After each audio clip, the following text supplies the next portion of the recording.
ദൈവനാമത്തിന് നന്ദിയോടെ സ്തോത്രം ചെയ്യുന്നു.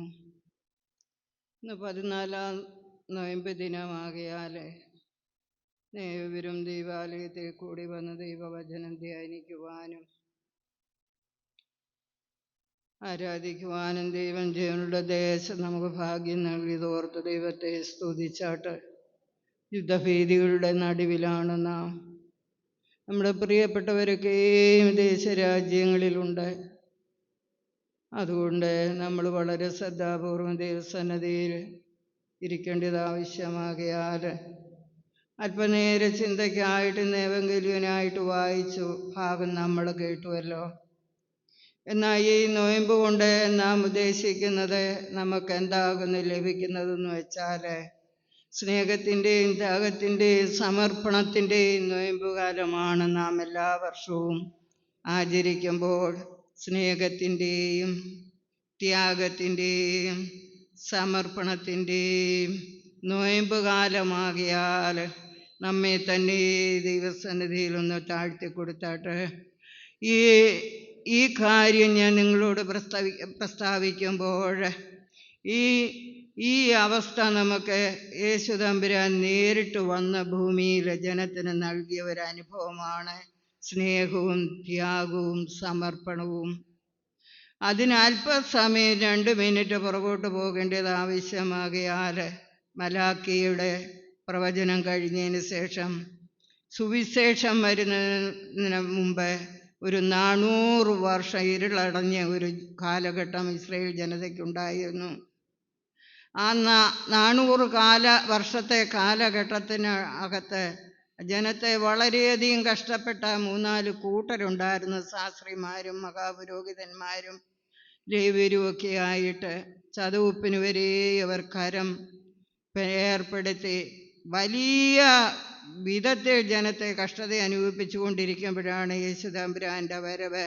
വിശുദ്ധ മത്തായിയിൽ നാം കാണുന്നു ആദിവംശാവലി, പിന്നീട് യേശുവിൻ്റെ ജനനം, അത് കഴിഞ്ഞ് യോഹന്നാൻ സ്നാപകൻ്റെ ആ പ്രവർത്തനം, അത് കഴിഞ്ഞ് 4-ാം അധ്യായം കഴിയുമ്പോഴേക്ക് 5-ാം അധ്യായം ജനത്തെ കണ്ട് യേശു മലമേൽ കയറി.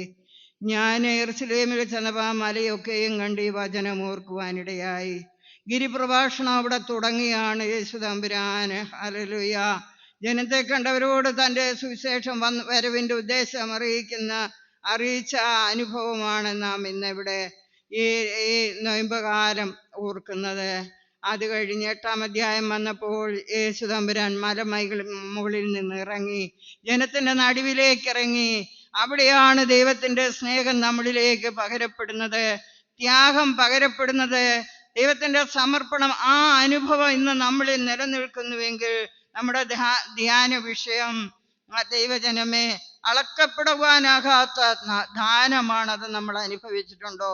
യേശു തമ്പുരാൻ നേരിട്ട് വന്ന് നമുക്ക് നൽകിയ ദാനം നമ്മൾ ഉപവാസപ്രാർത്ഥനയിൽ കൂടിയും മറ്റുമൊക്കെയും വചന കേൾവിയിൽ കൂടിയൊക്കെയും നമ്മുടെ വിഷയങ്ങളുടെ മുമ്പിൽ കണ്ണുനീരോട് കർത്താവിനോട് യാചിച്ച അനേക ഈ പ്രായങ്ങളിൽ വിഷയങ്ങളുടെ മുഖത്ത് ദൈവം തന്ന വിടുതലാണ്. അവില്ലാത്ത ദാനങ്ങൾ, ദൈവത്തിൻ്റെ കൃപകൾ അനുഭവിച്ചുകൊണ്ട് നാം ഹല്ലേലൂയ അടങ്ങിയിരിക്കുന്നുവെങ്കിൽ യുദ്ധകാലം തുടങ്ങി. ദൈവജനമേ, ഭീതിയുടെ നടുവിൽ കാലഘട്ടം വല്ലാത്ത പോക്കിലാണ്. യുവതലമുറകൾ നശിച്ചു കൊണ്ടിരിക്കുന്ന ഒരു കാലഘട്ടം, ദൈവഭയം കുറഞ്ഞുകൊണ്ടിരിക്കുന്ന കാലഘട്ടത്തിൽ ഏവങ്കേലിയനായിട്ട് വായിച്ച മർക്കോസിന്റെ സുവിശേഷം 21-ാം വാക്യം മുതൽ 4-ാം അധ്യായം 21-ാം വാക്യം 25 വരെ നമ്മൾ വായിച്ചു കേട്ടല്ലോ. യേശു തമ്പുരാൻ ജനത്തിന്റെ നടുവിലുള്ള അന്നവർക്ക് വലിയ പഠിപ്പും വിദ്യാഭ്യാസവും ഇല്ലാഞ്ഞതുകൊണ്ട് ഇടയിലുള്ള വസ്തുക്കൾ തന്നെ ഉദാഹരണമായി ഭൂമിയായി എടുത്ത് യേശു തമ്പുരാൻ അവരോട് വചനം പറഞ്ഞു. ദൈവവചനം പറയുവാനും രോഗികളെ സൗഖ്യമാക്കുവാനും ദൈവസ്നേഹം പ്രകടമാക്കുവാനും നിത്യതയുടെ അനുഭവം നമുക്ക് കാട്ടിത്തരുവാനും യേശു തമ്പുരാൻ വന്ന് പ്രവർത്തിച്ച വിധങ്ങളെ നമ്മൾ ഈ സമയങ്ങളിൽ വ്യക്തമായി ഓർക്കണം. ഈ 4-ാം അധ്യായത്തെ 3 ഉപമ കാണുന്നുണ്ട്. ഒന്ന് വയലിൽ വിതയ്ക്കുവാൻ പോകുന്ന വിതക്കാരൻ്റെ 2 വിളക്ക് കത്തിച്ച് തണ്ടിന്മേൽ വയ്ക്കാതെ കട്ടിൻ കീഴിലോ പറക്കീഴിലോ പറയും കീഴിലോ വെക്കുന്ന അനുഭവം. 3 നിനക്ക് കിട്ടിയ ആ കൃപകൾ ഒന്നുമില്ലാതെ ജീവിച്ചു പോകുന്ന ശൈലി. കുടം കമിഴ്ത്തി വെച്ചൊഴിക്കുന്ന വെള്ളം പുറത്തു പോകുകയുള്ളൂ. ഞാൻ തുടക്കത്തിൽ പറഞ്ഞു, നിന്റെ വിഷയങ്ങളുടെ മുഖത്ത് ദൈവസന്നിധിയിൽ താണു വീണ് കരഞ്ഞപ്പോൾ നിന്നെ വിടുവിച്ച ആ ദൈവത്തിൻ്റെ കൃപ നീ അന്ന് അനുഭവിച്ചുവെങ്കിൽ ഇന്നത് നിന്നിൽ കത്തി ജ്വലിച്ചുകൊണ്ടിരിക്കണം. വിളക്ക് ആത്മീയതയാണ് കുറിക്കുന്നത്. വിശ്വാസികളിൽ ആത്മീയത പ്രതിഫലിക്കണമെന്നുള്ളത് വിശുദ്ധ മത്തായിയുടെ സുവിശേഷം 5-ാം അധ്യായം 14-ാം വാക്യത്തെ വ്യക്തമായി പറയുന്നു. നിങ്ങൾ ലോകത്തിൻ്റെ വെളിച്ചം. ദൈവജനമേ, തിളങ്ങുന്ന വിശുദ്ധ ജീവിതം നാം നയിക്കണമെന്ന് വ്യക്തമായി ഈ വചനം നമ്മെ പഠിപ്പിക്കുകയാണ്. എത്ര പേർ തിളങ്ങുന്ന ജീവിതം നയിക്കുന്നു? നിങ്ങളായിരിക്കുന്ന ഇടത്ത് നിങ്ങൾക്ക് ദൈവം കാട്ടിത്തരുന്ന വിധത്തിൽ പ്രവർത്തിച്ചാൽ മതി. അല്ലാതെ വലിയ ഭാരങ്ങളൊന്നും നിങ്ങൾ തോളിലെടുക്കേണ്ട കാര്യമില്ല. ഞാൻ ലണ്ടനിൽ പോയപ്പോഴും അവിടെയും വെളിച്ചം പകരുവാൻ ദൈവം എനിക്ക് ഭാഗ്യം തന്നു.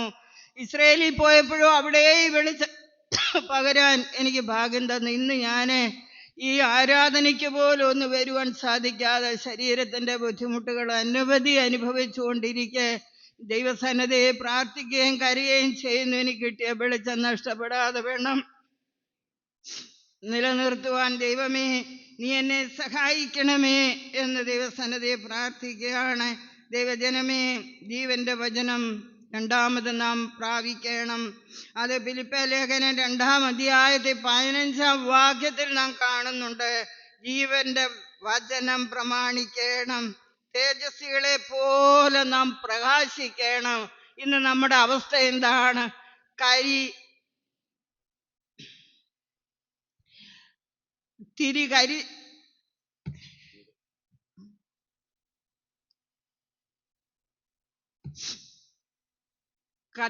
അണഞ്ഞു നിൽക്കുന്ന അനുഭവത്തിലാണ് നാം ഓരോരുത്തരും.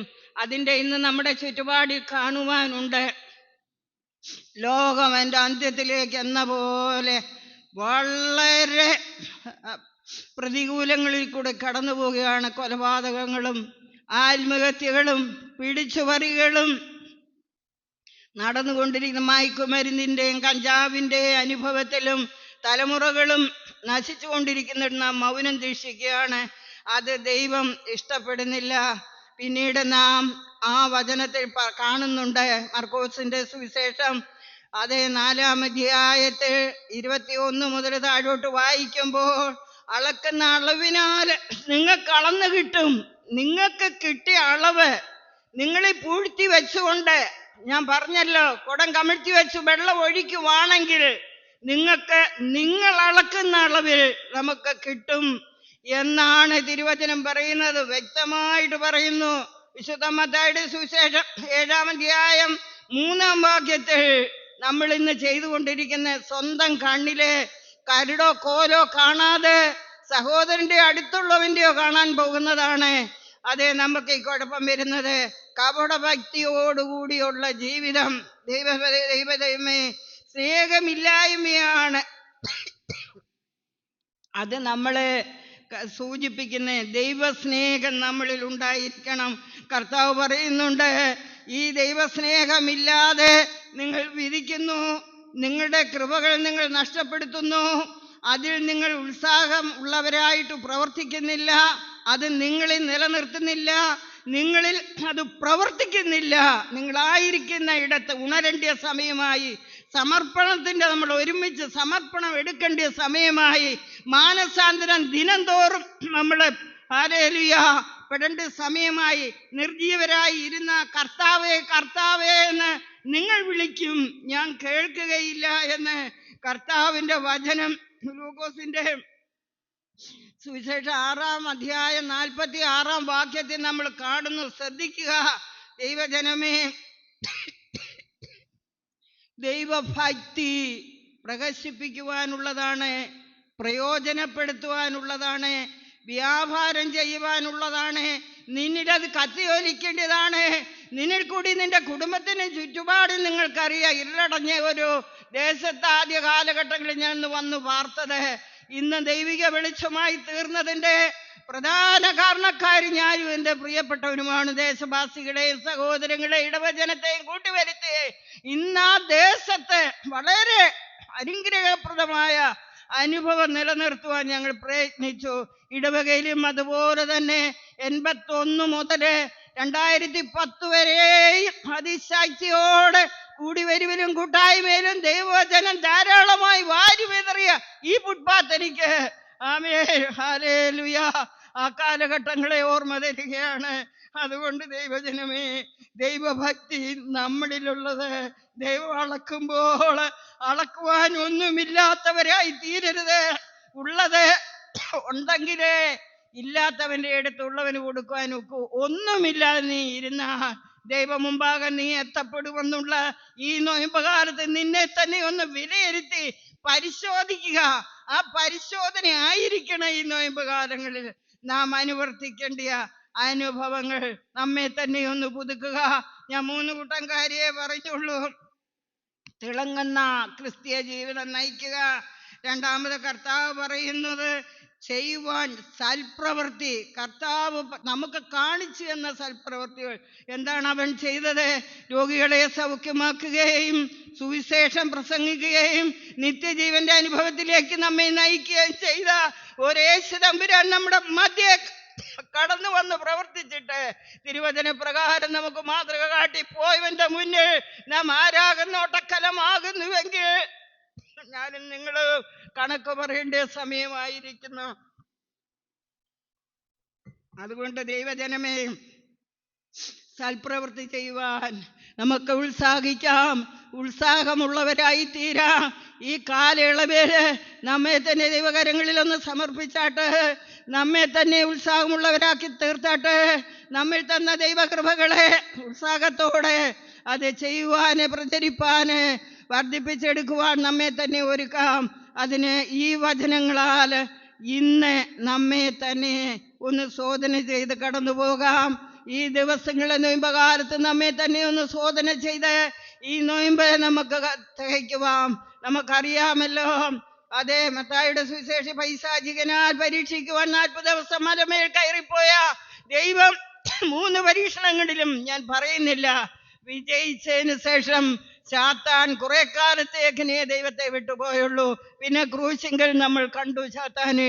ദൈവജനമേ, ഓർത്തുകൊള്ളുക, കമിഴ്ത്തി വെച്ച കുടങ്ങളായി തീരാതെ ദൈവം തന്ന കൃപകൾക്ക് വ്യാപാരം ചെയ്തുകൊണ്ട് ഉത്സകരായി തീരുവാൻ നമ്മെ തന്നെ ഈ നാളുകളിൽ ഒരുക്കിക്കൊണ്ട് പീഡാനുഭവത്തിലേക്ക് നമുക്ക് പ്രവേശിക്കാം. അതിനായി ദൈവത്തിന്റെ ആത്മാവ് നമ്മെ സഹായിക്കുമാറാകട്ടെ. ആമീൻ.